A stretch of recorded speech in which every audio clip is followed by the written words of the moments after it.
भाइयों वहीं पे भी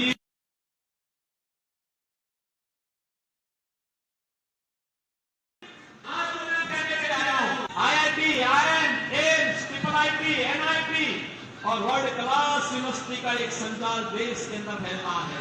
हर घर नल की योजना से हर घर को शुद्ध पेयजल उपलब्ध करवाने का कार्य है। तो बहनों और भाइयों, गरीबों के लिए 80 करोड़ लोग फ्री में राशन की सुविधा का लाभ प्राप्त कर रहे हैं। याद करिए, पाकिस्तान की कुल आबादी 23 करोड़ और 23 करोड़ की आबादी भूख से मर रही है और हिंदुस्तान में 80 करोड़ लोग फ्री में राशन की सुविधा का लाभ प्राप्त कर रहे हैं। पाकिस्तान की जितनी आबादी है, इससे बड़ी आबादी को मोदी जी ने 10 वर्ष में गरीबी रेखा से ऊपर खुशहाल जीवन जीने के लिए आगे बढ़ाया है। 60 करोड़ लोगों को 5 लाख रुपए का मुफ्त स्वास्थ्य कार्ड की, आयुष्मान कार्ड की सुविधा मोदी जी ने दी है। और मोदी जी ने कहा है 4 जून को फिर एक बार जब मोदी सरकार बनेगी तो बहनों और भाइयों 70 वर्ष से ऊपर के प्रत्येक बुजुर्ग को 5 लाख रुपए प्रतिवर्ष स्वास्थ्य के लिए कार्ड उपलब्ध होगा, जिससे वह अपना परिवार का खर्चा बचा सके और मुफ्त में उपचार करवा सके। किसान को किसान सम्मान निधि, हर गरीब के घर में शौचालय और बहनों और भाइयों हर घर में उज्ज्वला योजना का कनेक्शन भी। 4 करोड़ गरीबों के मकान बने हैं। मोदी जी ने कहा है जितने गरीब बचे होंगे इनके भी मकान बनेंगे और अगले 5 वर्ष में सबको एक एक मकान देंगे। बहनों और भाइयों, आज तो मैं आपसे कहने के लिए आया हूं, ये विजय साम्राज्य हमारे बीच में है। मैं पंजाब की धरती में कहना चाहता हूं, अयोध्या में रामलला विराजमान बाद में हुए। पहले अयोध्या के एयरपोर्ट का नाम महर्षि वाल्मीकि के नाम पर किया गया। इंटरनेशनल एयरपोर्ट हमने अयोध्या में बनाया, महर्षि वाल्मीकि के नाम पर एयरपोर्ट का नाम रखा। विजय साम्राज्य हमारे बीच में है, इनका काशी में आना जाना है। सदगुरु रविदास जी महाराज की पावन जन्मस्थली क्षीर गोवर्धन में अक्सर जाते हैं। याद करिए, कांग्रेस की सरकार में और पहले की सरकारों में वहां की क्या दुर्दशा थी। आज आप जाएंगे सदगुरु रविदास जी महाराज की पावन जन्मभूमि में एक भव्य और दिव्य स्वरूप आपको देखने को मिलेगा। और बहनों और भाइयों, मैं आज आपसे यही कहने के लिए आया हूं, एक तरफ भारतीय जनता पार्टी सम्मान, सुरक्षा, विकास, विरासत को आगे बढ़ाने का काम कर रही है, गरीबों का कल्याण कर रही है, और दूसरी तरफ कांग्रेस और आम आदमी पार्टी का ये गठबंधन, जो गठबंधन नहीं बल्कि आम आदमी पार्टी तो देश के अंदर पहली पार्टी है जिस राजनीतिक दल के खिलाफ भी चार्जशीट दाखिल हो रखी है। ये दागी पार्टी बन चुकी है। ये भ्रष्टाचार के खिलाफ खड़ी हुई थी, लेकिन इसके 1 दर्जन नेता भ्रष्टाचार के मामले में जेल के अंदर सड़ रहे हैं या फिर बेल पे बार छूट करके जनता के सामने अपनी साफ गोई की सफाई देने के लिए मजबूर हुए हैं। बहनों भाइयों, ये लोग बोलते क्या थे, आज इन्होंने पंजाब के हाल क्या कर दिए हैं। आज पंजाब में ड्रग माफिया, भू mafia, sand mafia, garden mafia, ये सभी आज पंजाब में हावी हो गए हैं। पंजाब की भावनाओं के साथ खिलवाड़ कर रहे हैं, भारत की सुरक्षा के साथ खिलवाड़ कर रहे हैं। जिस पंजाब ने देश की सुरक्षा का ढाल बना था, जो पंजाब, जिस पंजाब का युवा देश की सुरक्षा में अपनी जवानी लगाता था, आज सुरक्षा के बाद जब आता था तो अपना पसीना बहा करके भारत के अंदर हरित क्रांति के सपने को साकार करता था। जिस पंजाब ने देश के अंदर समृद्धि के एक नए मानक बने थे, जिस पंजाब के कारण भारत सोने की चिड़िया कहलाने का हकदार बनता था, जो पंजाब हमारे गुरुओं की भक्ति और शक्ति का पुंज बनकर के भारत की सुरक्षा का ढाल बना था।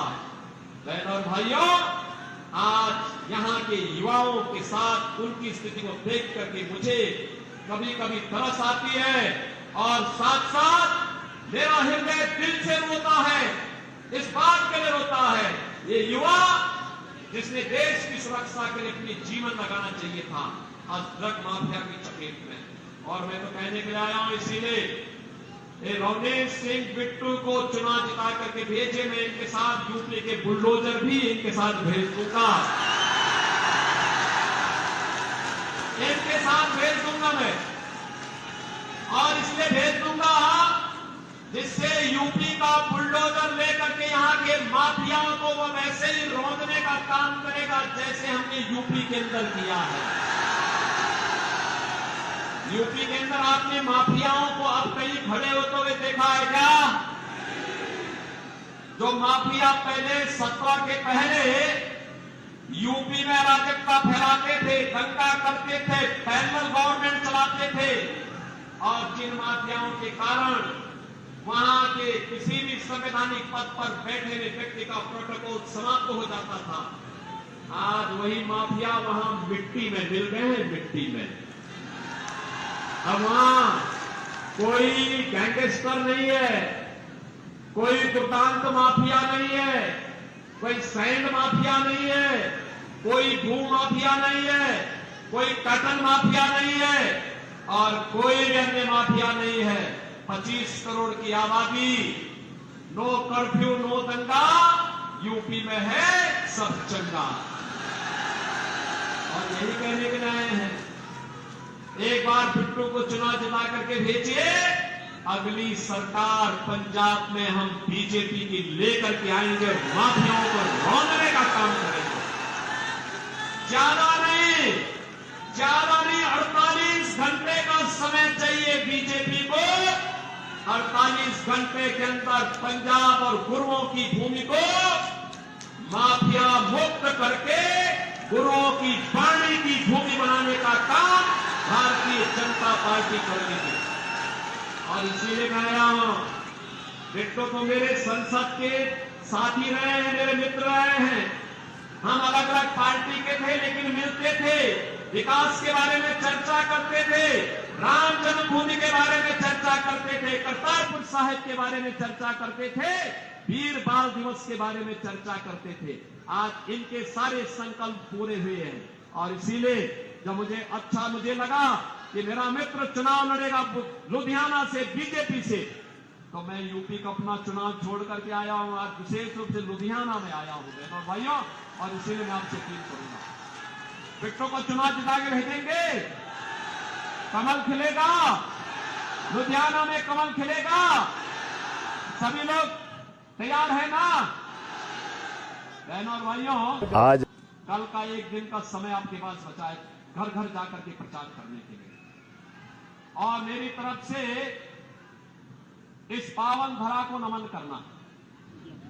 ये पावन धरा बहुत पवित्र भूमि है हमारे लिए, क्योंकि मैं गुरु परंपरा को मानता हूं। और बहनों और भाइयों, मैं इसीलिए आपसे अपील करूंगा, ये भूमि, पंजाब की भूमि ने देश को बहुत कुछ दिया है, और इसीलिए मैं आपसे अपील करने के लिए आया हूं।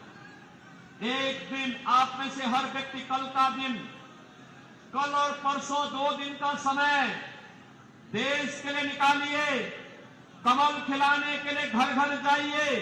आप में से हर व्यक्ति 25-25 घरों से कल एक दिन में संपर्क करिए, और परसों उन 25 घरों का वोट मतदान केंद्र पे ले जाकर के पोलिंग करवा दीजिए। करवाएंगे?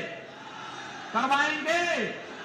तो मेरे साथ बोलेंगे, भारत माता की, भारत माता की, भारत माता की जय श्री राम, जय जय श्री राम।